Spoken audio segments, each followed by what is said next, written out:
The doors to the courthouse groan as they swing open. Spectators shuffle inside, filling the benches row by row. Their voices stay hushed, heavy with curiosity and judgment. Everyone knows something explosive is about to break. Today is not just another family case. Today is the trial of a man who once claimed to lead a family built on faith, trust, and sacrifice. At the center of it is Kody, his posture stiff, his hands clasped too tight on the table in front of him. He looks less like a patriarch now, and more like a cornered man. His tie is perfect, his suit pressed, but none of it hides the nervous tapping of his foot under the table. His eyes flicker quickly toward every wife seated across from him. 4 women, separated by invisible walls of bitterness and betrayal. Christine sits straight-backed, her jaw tight, her gaze unblinking. Janelle is beside her, papers clutched tightly in her hands like weapons ready to be unleashed. Meri keeps her head slightly lowered, as if carrying the weight of years no one else could see. Robyn trembles, twisting a tissue in her palm, a storm of denial already written across her face. The bailiff announces the judge. The gavel cracks once. Everyone rises and then sits. What began with whispers falls into complete silence. The trial begins. Christine is the first to take the stand. She adjusts the microphone, takes one long breath, and locks her eyes on Kody. At first, her voice wavers, but as the words spill out, they harden. She tells the court about sacrifice, about nights raising children while juggling part-time jobs, about cooking for 24 mouths, about believing that every shared struggle built something greater for all of them. She pauses. Then her words strike like a hammer. But it wasn't for all of us. It was for him. Gasps stir through the wooden gallery. Kody stiffens, his lips pressed in a thin line. His lawyer objects faintly, but the judge motions her to continue. Christine leans closer into the mic. Every dollar, every hour, every choice circled back to him. And we believed it. We gave our lives to it. Until I found out the truth. The lawyer for the wives steps forward and holds up a thick envelope. Everyone in the room shifts. Murmurs scatter like sparks in dry grass. Inside the envelope is a legal document, the kind of paper that redraws reality forever. The lawyer pulls it free and spreads it out on the podium. A contract. The room holds its breath. The lawyer explains. Years ago, Kody had signed a document that ensured everything the family ever earned or possessed would one day fall into the hands of Robyn and her children. No mention of Christine. No mention of Janelle. No mention of Meri. 3 decades erased with the stroke of a pen. Christine's face burns red as tears well in her eyes. Her voice cracks, but she continues. That was our life. Our sweat. Our faith. And with one hidden page, it meant nothing. We were written out. Robyn gasps and bends forward, hiding her face. Her hand trembles as she mutters under her breath, swearing she never knew. Janelle folds her arms tightly but says nothing yet, though it's clear from the way her lips press white that she is holding back fury. The truth about who signed that contract will change everything you thought you knew about loyalty. The judge taps the gavel, calling for focus. Janelle is called to stand. Unlike Christine's raw emotion, Janelle's voice is measured, cool, but more devastating for it. She opens folders, spreadsheets, calendars that have yellowed with age. She tells the court how she balanced the family's survival for years. Bills stacked high as the number of children grew. How each month was a puzzle of food, rent, utilities, and tuition. She recalls giving her entire paycheck into one shared fund, for the family, always for the family. Until now, she learns that the family was never the beneficiary. That money would never return to her or her children. Do you know what it feels like? She says, tightening her grip on the papers. To work for decades and find out it was all written away? That the life I built wasn't mine, wasn't my children's? That contract meant I was disposable. The gallery hums with disbelief. Strangers shake their heads. Reporters scrawl furiously in their notebooks. The judge leans forward, frowning. Janelle turns her head toward Kody. Her voice rises slightly, trembling not with fear, but anger contained for too long. You let me build your empire. You sat back while I gave everything, and you signed it away like I was less than nothing. Kody flinches but holds his ground. His lawyer stands and objects, but the judge waves him back down. Kody finally bursts, pointing toward the document. That was never real. It was protection. It was never about cutting anyone out. But the words ring hollow. Meri's turn comes. She walks slowly, not with rage, but with a quiet weight. The hall feels heavier as she settles into the witness chair. Her voice is softer than Christine's or Janelle's, but it slices through the silence like glass. She tells of refinancing her home, of pulling out loans, of saying yes to sacrifice because Kody pledged unity. She looks at him, eyes locking on his. "Why?" she says, her tone shaking. "Did you ask me to risk everything? If you had already chosen to give it all to her?" Robyn covers her mouth, sobbing openly now, whispering that she never asked for it. She never knew. But the words only make the other wives more rigid. The lawyer places another sheet on the podium. This one carries a seal, notarized, signed, witnessed. The contract is no draft. It is binding, active, valid. The court explodes with noise. The judge hammers the gavel relentlessly. Kody's mouth hangs open, color draining from his face. The seal is authentic. The signatures are clear. That contract is real. And then comes the crack of final betrayal. The witness who signed the contract is not some random official. It is not an outsider unfamiliar with their lives. It is someone close, someone they trusted. The gallery gasps as eyes widen across the room. The wives grip their seats. Kody bangs his fists on the table in furious denial. One by one, the faces of betrayal flicker. No one speaks it yet, but each person in the room knows. The family has been stabbed from the inside. The truth about who signed that contract will change everything you thought you knew about loyalty. The camera, if this were television, would hold steady on that piece of paper as the courtroom buzzes like a hive about to collapse. But here in the story, all we hear is the echo of the gavel, all we see are the faces, stunned and breaking. And all we feel is the sharp silence before the next voice takes the stand. And the trial is only beginning. The murmur of the courtroom does not fade quickly. After the revelation of the hidden contract, it feels like the oxygen has been torn out of the air. People glance across the benches, whispering names, connecting dots. But then the judge clears his throat and calls the room to order. The trial cannot stop here. There is another witness to bring in. This time, it isn't another wife. It isn't a clerk. It isn't even a neighbor. It's a child. The bailiff opens the side door, and the family's eldest son steps into the room. His shoulders are squared, but you can see the hesitation in his stride. This is no ordinary testimony. This is a child, now an adult, asked to describe the world he lived in behind closed doors. The wives shift uneasily in their seats, eyes darting between him and Kody. For mothers, this is heartbreak. For Kody, this is terror. A father about to hear how his own child remembers life under his authority. The son raises his right hand and swears to tell the truth. His voice is low but steady. Then he takes the witness chair, the weight of the family's history pressing down on him. The lawyer begins gently, but it doesn't take long before the testimony strikes at the cracks already showing in the family's foundation. He describes nights when food was scarce and arguments were loud. He recalls how one wife would measure every dollar and keep count of who was eating where. He remembers his mother breaking down behind a closed bedroom door, her sobs muffled, while in another room laughter echoed as if nothing was wrong. The courtroom leans in, and then he talks about favoritism, about how it felt growing up knowing one set of kids always received new clothes, birthday celebrations, opportunities, while others were told to sacrifice for faith. His words are sharp, not angry, but heavy with lived pain. We were told it was equal. It wasn't. We were told we were family. We weren't. It was always Robyn's world, and the rest of us revolved around it. When a child lifts the veil on family secrets, the whole house of cards trembles. Kody shifts uncomfortably, his hand tugging at his collar. He whispers furiously to his attorney, but it doesn't matter now. His son's words echo across the courtroom like evidence carved in stone.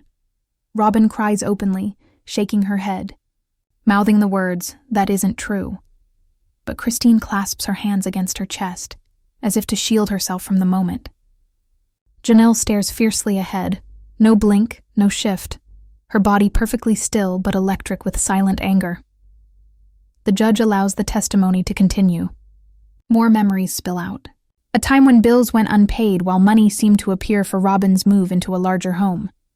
The son tries to keep his voice level, but emotion breaks through. I watched my mom work double shifts. I watched my siblings go without. And I watched her kids get things she said we would never afford. Tell me how that's equal." Gasps ripple through the benches. One by one, other children stand silently in the gallery, some with folded arms in support, some trembling, unsure. Their faces become the unspoken chorus of testimony, each carrying within them quiet truths of what life in the family meant. The lawyer pauses, then builds slowly toward the deeper wound. Reports of threats, words shouted in frustration late at night. He asks the son to clarify if he ever felt unsafe. There is hesitation. His chin dips slightly, and then he nods. His words come out heavy, breaking the stillness with a thud. "Yes, I felt unsafe." The wives react instantly. Christine bites her lip to hold back. Janelle grabs her temple, squeezing it as if to force away the image. Even Meri, who has so far held stoic, turns her gaze downward, ashamed. Kody leaps from his chair in rage, shouting across the courtroom, denying every single word. The judge hammers the gavel repeatedly. The audience erupts in shock. Security takes a cautious step forward, watching closely. The son doesn't flinch. He holds his father's wild glare calmly, with years of suppressed truth finally freed. The judge silences the room.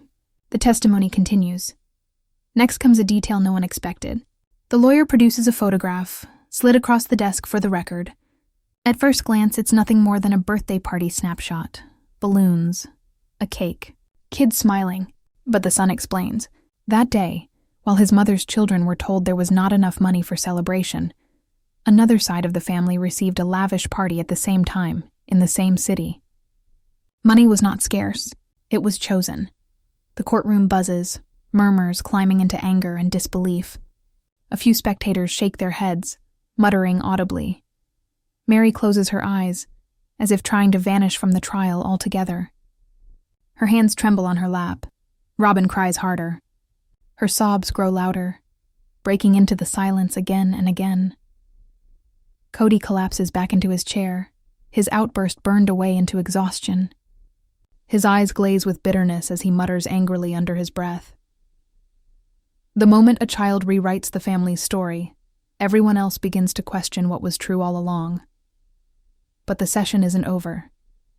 The lawyer leans in for the final strike of this testimony. "Do you know anything about a contract? Did your father ever mention it to you?" The son hesitates, shifts uncomfortably. His hands grip the armrests, white knuckles showing. He swallows hard before opening his mouth. The entire room freezes as silence hangs. And then, in a voice quieter than before, he reveals the detail no one saw coming. "Yes, I saw it once, at the house. I asked him what it was. He told me no one could ever see it, and he told me if I said one word, I'd regret it." Gasps break again across the gallery. The wives sit frozen. The courtroom is electric, and the judge himself leans forward, grim and focused, as the weight of the child's confession drops like a hammer over the trial.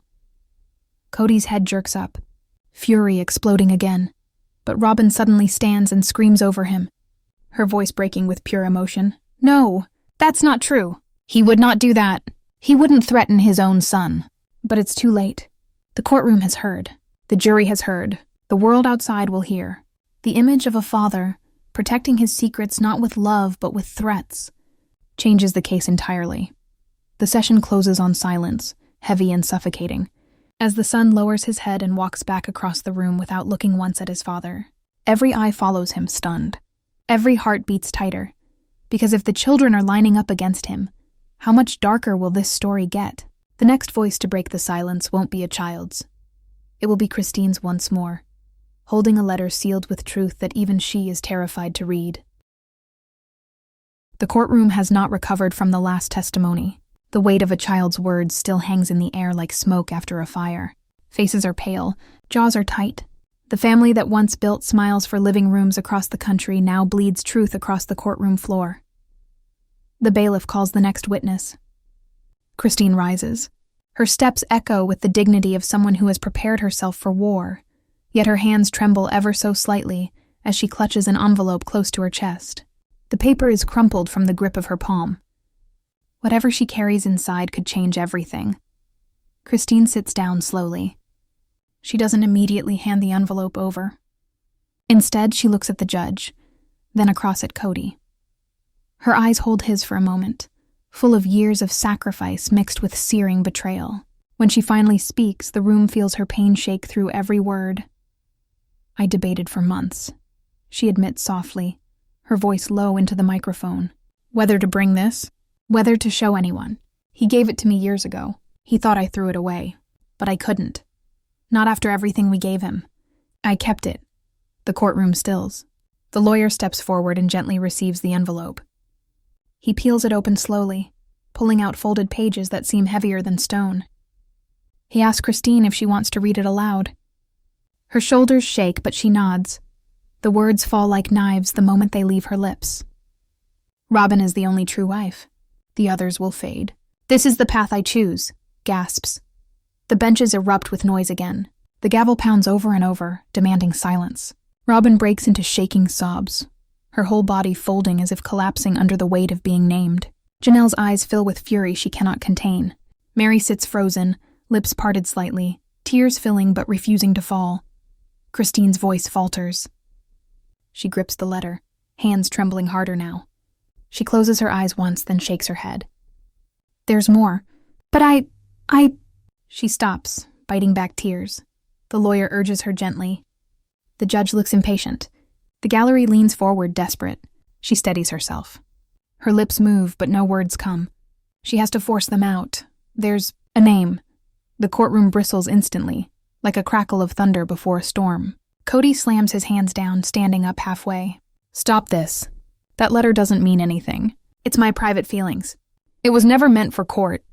His voice cracks harshly, though his lawyer tugs at his suit and hisses for him to sit down. Christine swallows. Her voice is nearly strangled by fear. "Another wife plotted with him. Against us." The words hit harder than gunfire. Jaws drop. Every wife whirls in their seat in shock. Eyes dart from side to side. Robyn's tears freeze as her sobs stop into silence. Janelle grips the table harder, as though her knuckles could crack through wood. Meri shakes her head in disbelief, whispering softly, "No, that isn't true." The moment Christine admits the letter names another wife, the entire balance of this trial shifts in ways no one could predict. She folds the letter halfway shut, as if resisting to reveal more. The wives shift restlessly, even the jury members fidget, stealing glances at one another, knowing the battlefield of this trial has just exploded far past a husband's betrayal. Now someone among the wives is accused of treachery. The lawyer presses her firmly. "Whose name is written there?" Silence. Christine trembles. She scans the courtroom, her eyes falling on each wife in turn, before looking down again, unable to raise her gaze. "I don't want to say it. Not like this. But it's there. You can read it yourself." The lawyer steps closer, reaching carefully for the page. Christine hesitates again before letting go, her palm reluctant as if the words themselves burn. The lawyer begins to unfold it, his face hardening line by line as he reads the final sentences. He doesn't speak. He simply closes the paper, presses it against the podium, and takes a long breath. The courtroom barely breathes. Robyn's sobs return, now loud and guttural, as though she knows what is coming. Janelle leans on the desk, her fists clenched, her chest rising and falling fast. Meri sits back heavily, confusion carved into her features. And Kody, for the first time in the trial, looks away. His gaze drops to the floor. His eyes don't dare meet anyone's. The lawyer turns to the judge. The name will be submitted under seal until the court examines the validity. The gallery explodes at once. Shouts, gasps, even chaos now. People lean against the benches, craning to see, desperate to know which of the wives betrayed the rest. Security steps forward, keeping control as tensions spiral. The wives look broken. Whatever unity remained is gone. Christine lowers her head, holding her face in her hands, tears finally streaming freely down her cheeks. The letter rests on the podium, heavy, poisonous, pulling every eye toward it like a magnet of grief. The moment is bigger than one letter. It is the breaking of the sisterhood itself. The judge's gavel slams down again, forcing order back into the chamber. The murmurs thin out. The trial hangs in uneasy silence. Kody finally speaks, voice ragged, anger mixed with despair. "This has gone too far. You're tearing this family apart with lies. But the silence after his words is colder than anything yet. 'Cause everyone in the room knows the tearing didn't start today. It has been years in the making, and now there is no sewing it back together. The judge calls for recess. The wives scatter into corners of the chamber. None speak to one another. None reach out. Even Christine avoids eye contact, ashamed of what she has unleashed yet unable to withdraw it. The gallery hums like a powder keg, whispers growing restless with speculation. The letter lays on the table, quiet, folded, but louder than all their voices combined. Who is the name? Who carries the second betrayal written by Kody himself? The answer waits in the folds of that single sheet of paper, and soon the courtroom will drag it into the light. But before that reveal, it will be Meri who takes the stand next, and what she unleashes will not only confirm suspicions, it will tear apart every alliance still standing. The courtroom feels restless during recess. The letter still hangs in the air like a storm cloud no one dares name. The spectators whisper theories into cupped hands. The wives avoid one another's eyes. Robyn weeps in the corner, an island of grief, while Christine sits rigid, her hands pressed hard against her knees, shaking her head as if trying to shut down regret. And then there is Meri, alone, expression unreadable, her lips pressed thin, her shoulders sagging under invisible weight. She has been the quiet one throughout this trial, stoic on the bench, reserved on the stand, but everyone knows something is simmering just beneath her calm surface. The judge calls court back to order. All eyes turn as the bailiff announces the next witness. Meri Brown. Her name cuts through the hushed room like a spark touching gasoline. She rises slowly, her nurse casual steps measured, her face still careful not to betray anything. But her hands tremble slightly as she is sworn in, and when she takes her seat, there is no hiding the storm in her eyes. At first, her voice comes soft, calm. Almost too calm. She speaks of endurance, of being the first wife, the one who stayed even when she felt her place shrinking. She describes sacrifices no one else could ever understand, how she lent her name, her finances, her trust when the family needed it. How she stayed loyal when love grew cold, clinging to vows long enough to bleed herself dry. Her heart breaks on every word, but the courtroom listens closely as if hypnotized. I stayed. Through it all, I stayed. I was the one who believed even when belief cost me everything. She pauses, steadying herself. Everyone expects another tale of betrayal by Kody, but the shift comes suddenly. Her voice lowers. It vibrates not with sorrow, but with something harder, something bitter. But I am not innocent. Every head jolts up. A murmur rushes through the benches. Even Christine whirls toward her, eyes wide, whispering, "What?" Meri clenches her jaw, tears straining at the corners of her eyes.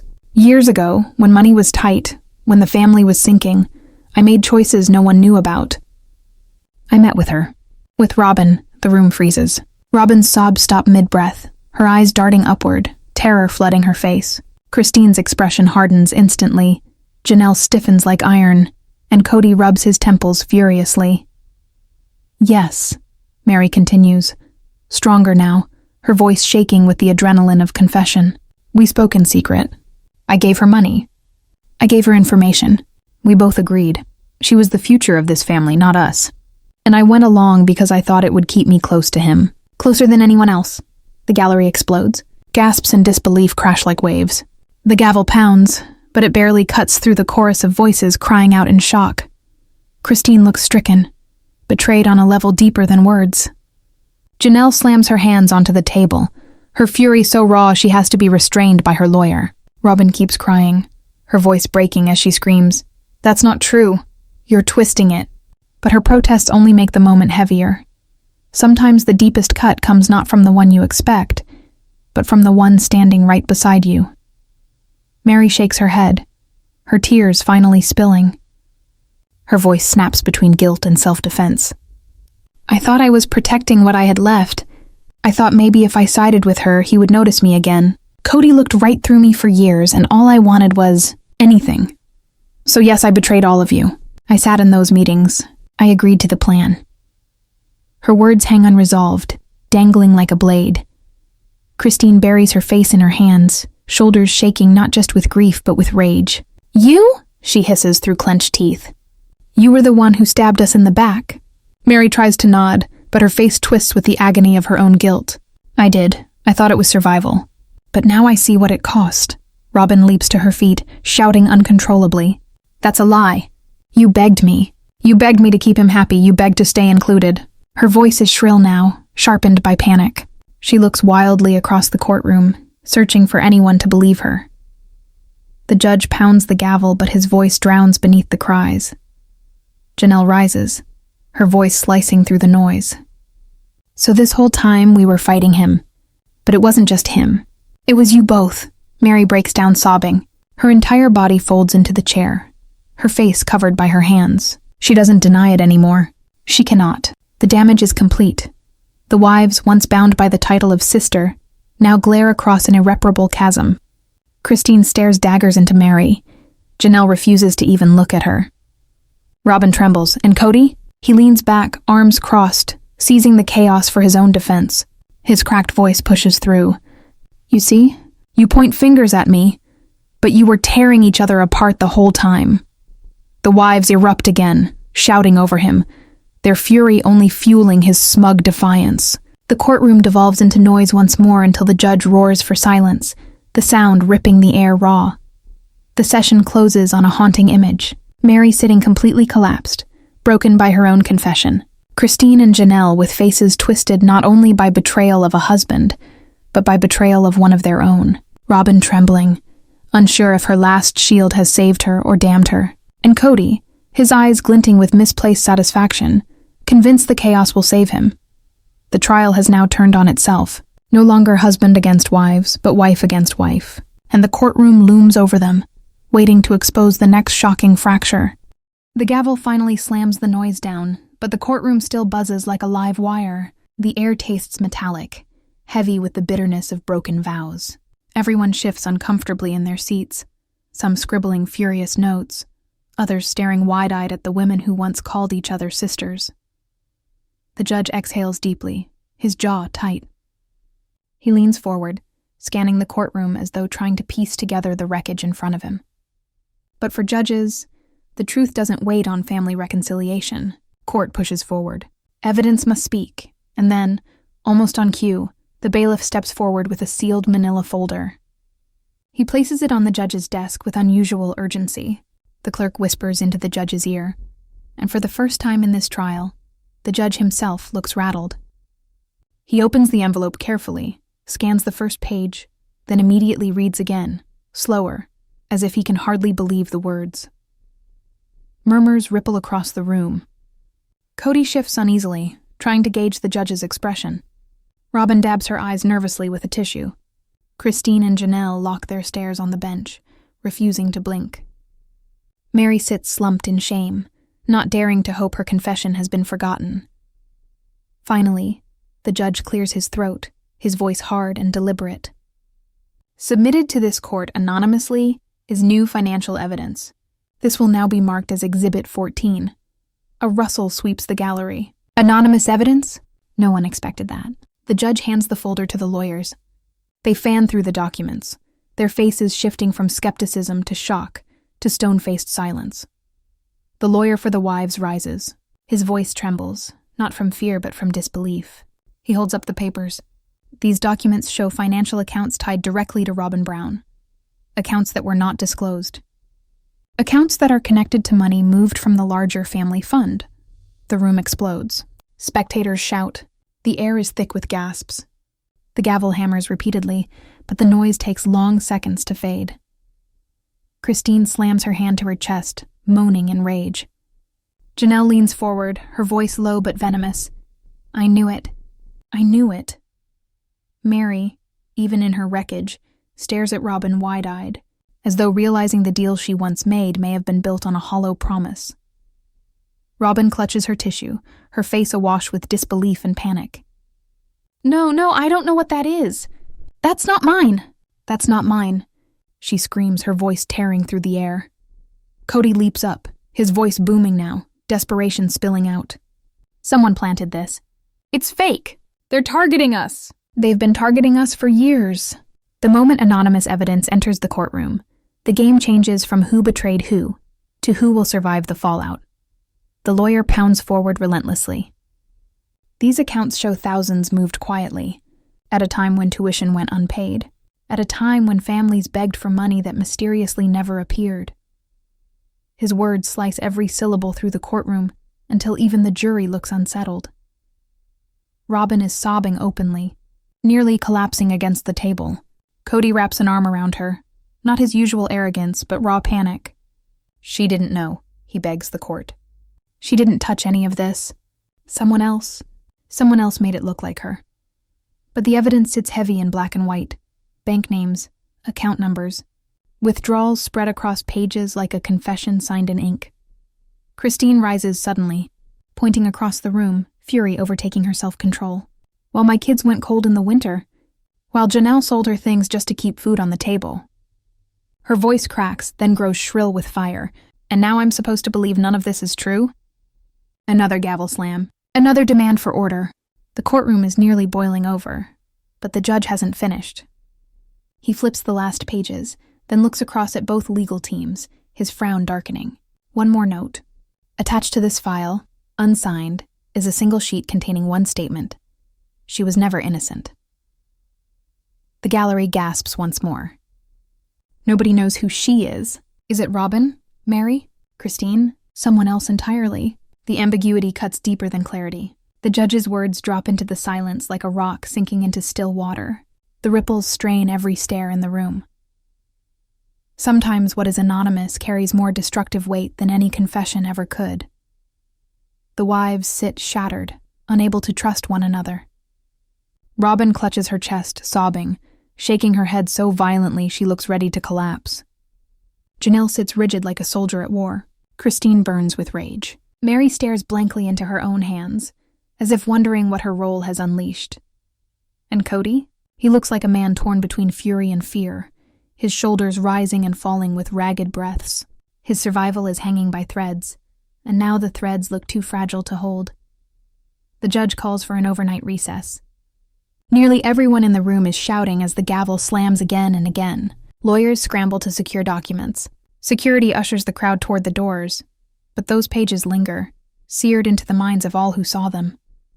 The contract, the testimony, the letter, and now, anonymous evidence pointing directly at Robyn's shadow. The storm has not broken yet. It has only gathered. The wives won't leave together. They scatter into separate exits like strangers in war. Kody ushers Robyn out, his hand clutching hers with shaking desperation. Christine and Janelle leave separately, their silence louder than screams. Meri lingers in the doorway, perhaps realizing too late the cost of crossing both sides. And tomorrow, when the trial resumes, every fracture will be ripped even wider. Because anonymous words have forced a new question into the court, not who betrayed first. But who hasn't betrayed yet? The next session will bring the fallout of that discovery, where testimony collides with anger, children rise again, and the family's very foundation goes into freefall. The following morning, the courthouse stands hushed beneath a gray sky. Overnight rain has left the steps slick, the air heavy. Reporters gather outside, shouting questions no one answers. Inside the building, everyone moves slower, tense, knowing what waits behind the wooden doors. The courtroom fills again. Spectators shuffle nervously, their voices subdued. The wives take their seats one by one, refusing to look at each other. Christine's eyes are sharp, locked ahead as if focused on survival. Janelle sits stiff, hands folded so tightly her knuckles glow white. Robyn trembles, her shoulders hunched, her gaze glued to the table in front of her.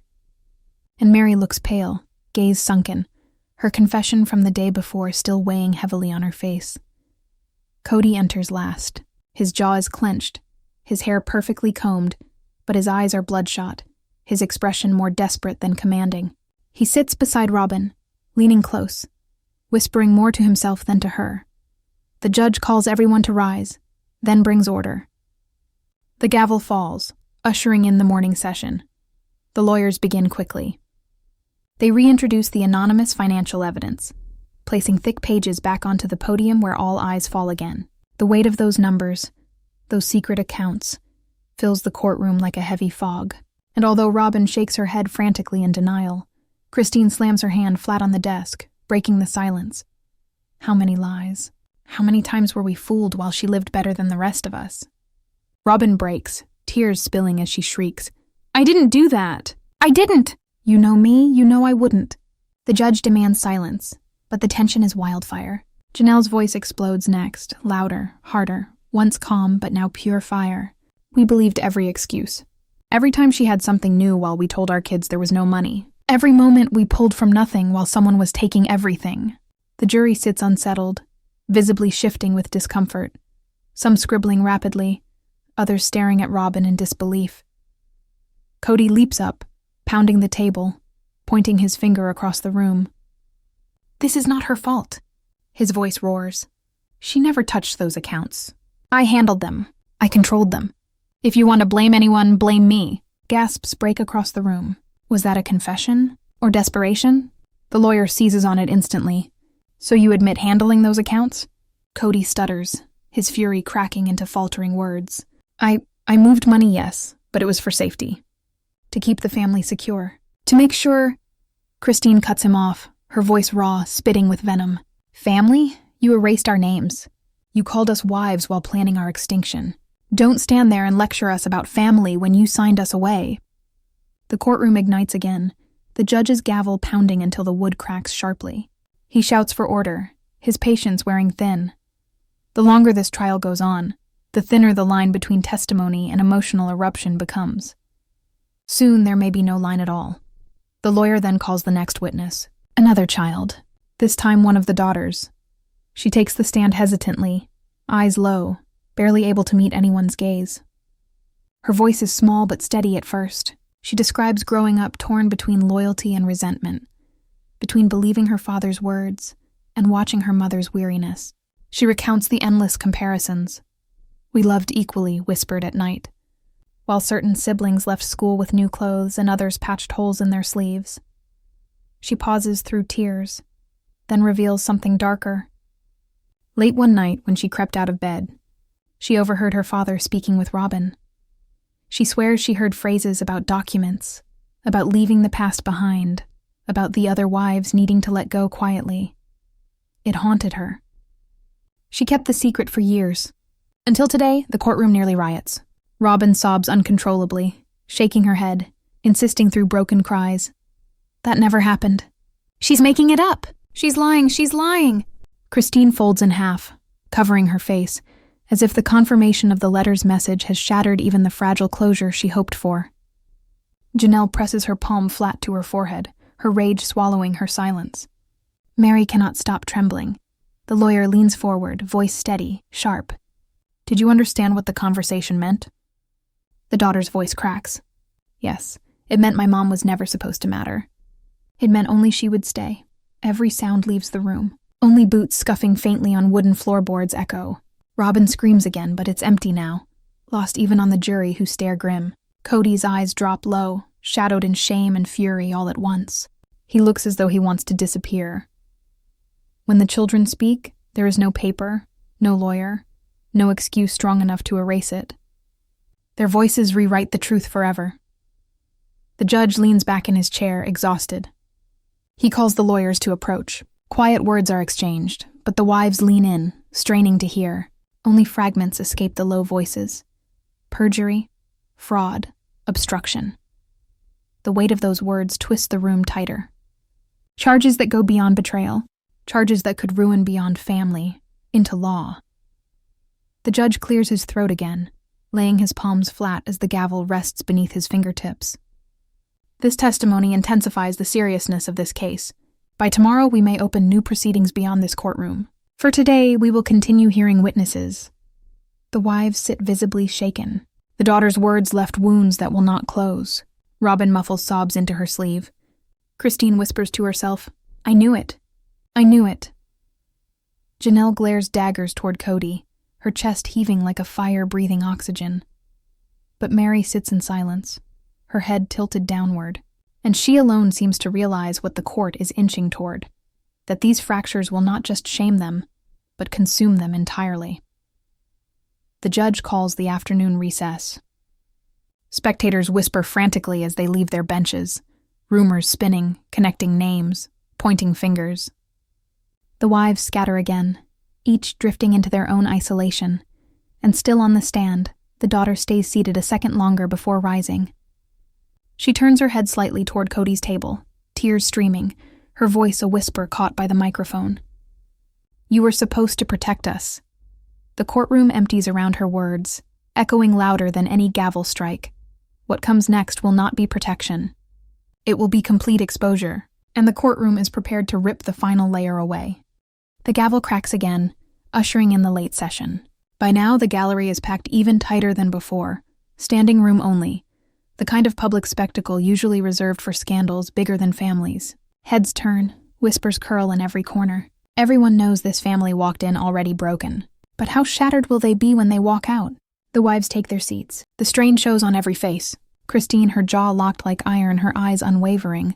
Janelle, sitting upright, but vibrating with a restrained fury that escapes in small tremors through her fingers. Robyn, shoulders hunched, tears streaking down her cheeks before the first word is spoken. And Meri, pale and sunken, her hollow stare fixed firmly on the floor.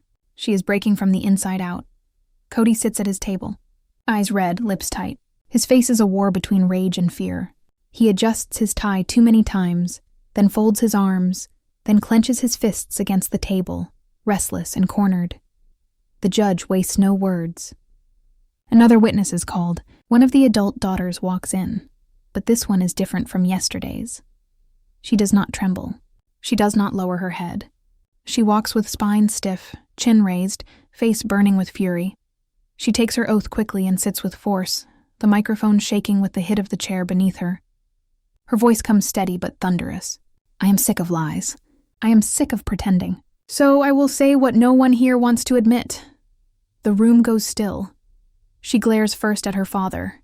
"You always told us this was about faith, about unity, about family over everything, but it was never about us. It was about you. All of this, all these years, I see it now. It was about your control, your pride. You taught us sacrifice while you fed your ego. You weren't building a family. You were building a kingdom where you sat on the throne." The jury leans forward. Members of the gallery whisper furiously, nodding. Robyn sobs harder, shaking her head with whispered, "Stop. Please stop." Christine covers her mouth, watching her daughter level the decade-long weight. The daughter turns next, eyes landing on Robyn. "And you let him." Robyn gasps sharply, clutching her chest. Tears soak her hands. She shakes her head in disbelief, her voice high-pitched, desperate. No, I loved all of you. I tried to protect the family. I didn't do those things. He... Christine's sharp voice slices the moment. "You chose him while the rest of us disappeared." Robyn jolts upright, shouting in broken sobs, her voice cracking loud enough to pierce the walls. "I never wanted this. I never asked for this. You think I did this for me? You all hated me from the beginning. What was I supposed to do? I was the only one he wanted." The wives explode in fury all at once. Christine slams her hand on the table, her voice ragged. "Because you helped him erase us." Janelle leaps to her feet, shouting so raw it carries into the hallway. "Don't act like you were the victim when you were holding the pen." The gallery roars, voices overlapping, some choking back tears, others muttering in disbelief at the sight of this family lighting itself on fire. The jury members exchange grim looks, pens scribbling furiously. Kody slams the table, his shout echoing, ragged and raw. "Enough. You don't know what you're talking about. I gave my life to this family. I did everything for you. You don't get it." The judge pounds the gavel louder. "Order, order." His voice barely competes with the chaos. The moment control is lost in the courtroom, the truth starts spilling in raw, unfiltered rage. And nothing can stop it. The lawyer seizes the break in noise, pulling once more at the anonymous evidence. More pages are now filtered into the record, and suddenly a new fire ignites. These documents aren't only linked to bank accounts. They point toward property. Property moved. Property signed under different names. A whisper passes through the crowd. Laundering. The wives snap their gazes back toward Kody. Christine gasps, her chest heaving as she shouts, "All these years, you told us we couldn't afford heat? That money was gone because of us? You bought land? With our money?" Kody erupts, slamming his fist against the table, voice deep and ragged. "I did it to protect us, so we'd never be homeless. So what if your names weren't on it? It was for the family." Janelle's fury breaks a new peak. "The family? Or you and Robyn? Robyn convulses and sobs. I didn't know. But her denial falls flat now, drowned in the avalanche of accusations. The daughter on the stand sits through the shouting, her eyes wet, but her voice cutting cold. She does not match their emotion. Instead, she stares directly at Kody and says, "We grew up believing in a family. Now we know it was a lie." The words break the room into silence. No gavel strike needed, no lawyer objection. Just stillness, thick and suffocating, as if time itself stopped in pity for this family's collapse. Sometimes truth doesn't scream. Sometimes it speaks quietly and cuts deeper than any shout ever could. The judge breathes heavy, his patience gone. He sets his gavel down, folds his hands, and gives a cold look across the benches. This is no longer testimony. This is a war. We will adjourn until tomorrow. This court burns with accusations, and tomorrow we will cut through them with fact. The benches explode into activity. Spectators buzz like thunder. The wives leave in different directions once more, but this time it isn't silence that follows. Christine storms past cameras outside, her voice shaking as she mutters, "He lied to all of us." Janelle moves quickly, shielding her eyes, refusing reporters. Robyn collapses in Kody's arms, sobbing so hard she cannot walk.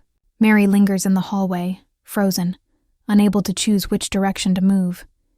And through the cracks in the courthouse walls, it's clear to everyone. This family is finished. Tomorrow will not be reconciliation. Tomorrow will be judgment. The final session will bring the verdict, the collapse, and the moment when all masks fall away for good. And the question won't be who wins. It will be who survives. The courthouse feels different today. The crowd outside has doubled, swarming up the steps, cameras flashing, microphones stretched. Inside, the benches are packed shoulder to shoulder. There's no whispering anymore. Everyone knows they're about to witness the end of something that can't be rebuilt. The wives are led in one by one. Christine, face pale but burning with determination, eyes narrowed on the bench. Janelle, jaw iron set, her arms crossed tightly to her chest. Robyn, her cheeks blotched from nights of tears, shoulders collapsed inward. And Meri, almost ghost-like, her frame hunched under the weight of too many secrets confessed.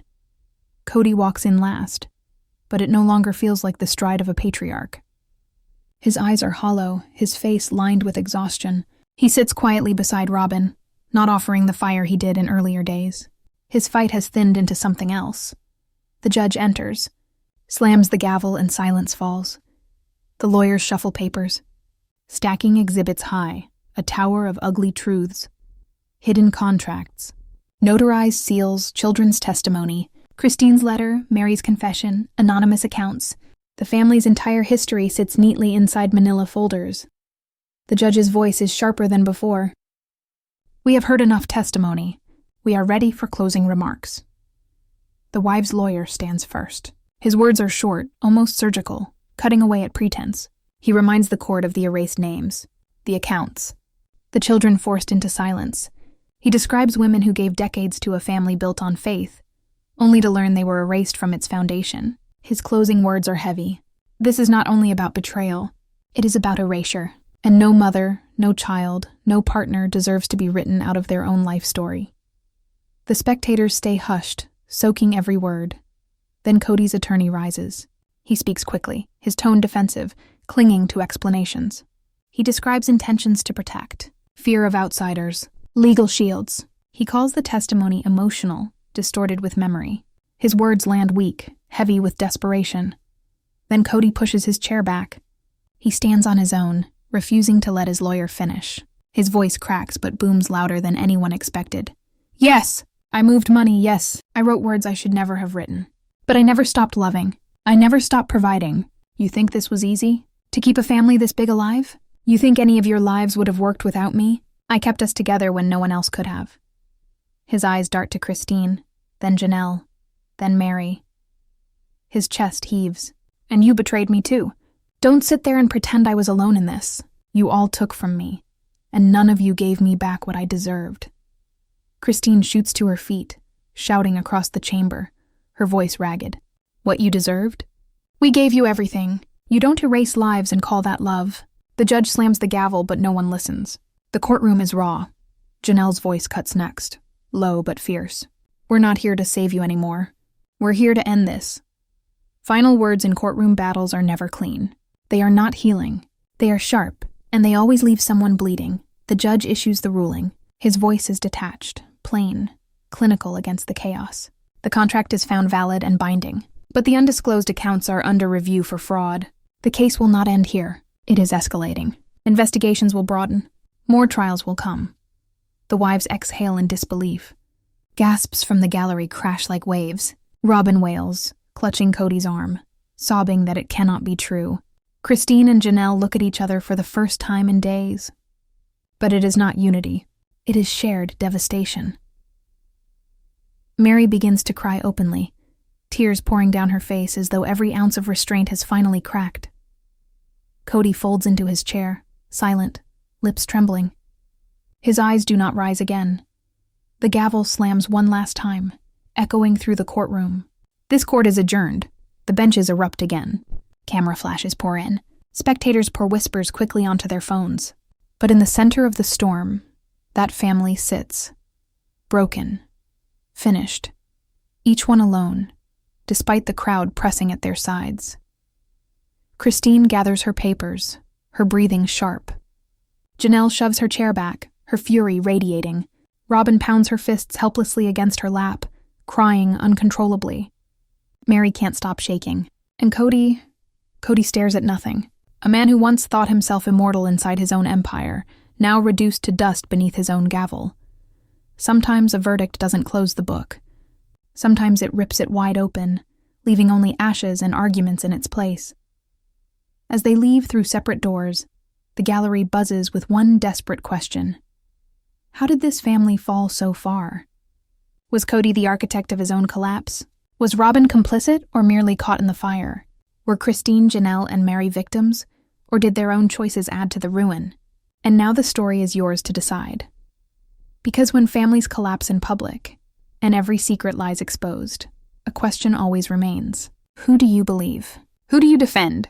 And who do you condemn? I want to know what you think. Was this betrayal or survival? Whose side are you on? Leave your answer in the comments below.